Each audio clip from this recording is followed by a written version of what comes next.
Endings are really tricky, and people either love them or hate them, very much like beginnings. I hate beginnings. I love writing the end. I love writing a long action sequence, even if a lot of that action is emotional. Ending always has to have a rising climax, and then generally there's some sort of, they call it a resolution. I really call it like the aftermath, because sometimes there isn't a resolution, meaning sometimes the problem isn't resolved, but I need to know, how does the character feel about the fact that it isn't resolved? What do they do because it's not resolved? You know, do they bury their head in the sand? Do they, you know, live to fight another day? I'm going to assume we're talking about a standalone because the series works a little bit differently. But if you're writing a standalone, by the time we get to the end of a novel, all of the major questions that you have posed throughout the novel should be answered. Meaning, if there's a, you know, a secret villain that's behind everything, if this is not a series, by the end of the book, I should know who it is, unless it's an ambiguous ending where that's maybe part of the growth of the character and you intentionally don't want me to know what it is. I love endings that leave a little bit of kind of imagination to the reader, like The Giver. In the novel, you know, he goes over the hill, but you don't totally know what happens when he goes over the hill. There's two popular schools of thought, which I won't spoil for you. But one of the things a lot of readers love, I love, is, you know, imagining for myself what I think happens after that point. But it doesn't matter that I don't know that, because Lois Lowry has, throughout the course of the novel, by the time I reach the end, I know the answers to the major questions that were posed while I was reading and that I need to know to feel satisfied about that book. So the going over the hill is a bonus. And you can always have a bonus like that. But you don't want to pose major questions or have huge mysteries left unsolved at the end unless this is the first book in a series.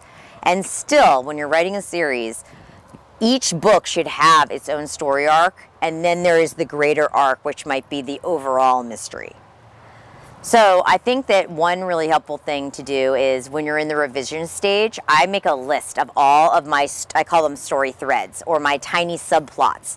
The ones that are not the main plot that I might kind of forget about, or sometimes, if, you know, unfortunately, I forget to follow through on. I make a list, type it up, it's bulleted, and literally I like to cross things off, but that's my feeling of accomplishment.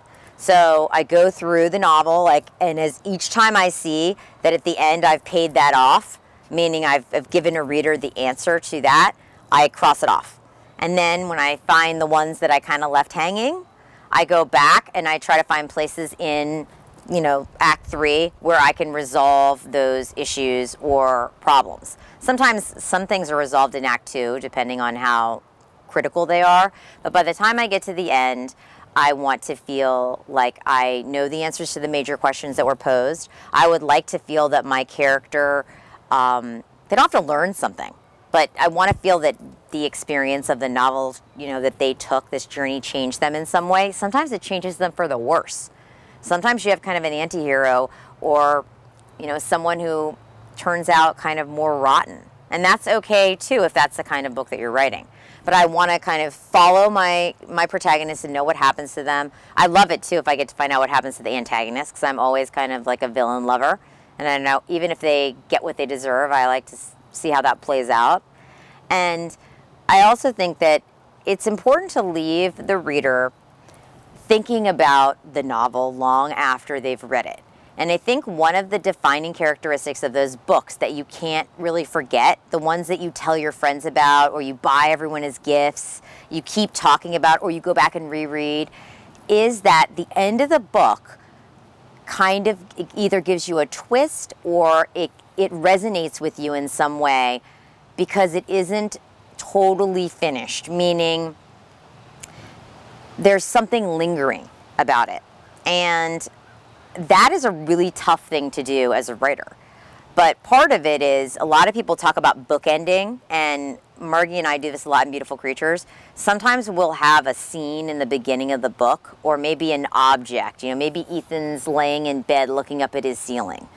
And the bookend at the end of the book might be a similar scene, But instead of looking up at the ceiling, feeling like he wishes something would change, in the end, maybe he's staring up at a ceiling, his own or a different ceiling, and he's thinking about how things have changed. So bookending sometimes is a nice way to give the reader that sense of closure and this is the end, the resolution, without having to come out and say it, which is something you definitely don't want to do.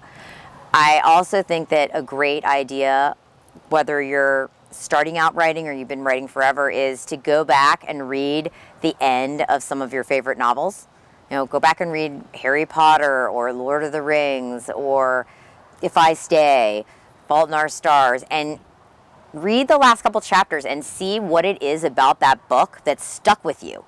Was there something at the end that kind of like a line or a moment that you can't forget about? Because you know, you don't want to copy another writer, but you certainly want to emulate people's techniques that do things really well. So I always like to think about, you know, what are my go-to books if I'm writing suspense? What are my go-to books that have amazing endings? And what are my go-to books that have amazing beginnings?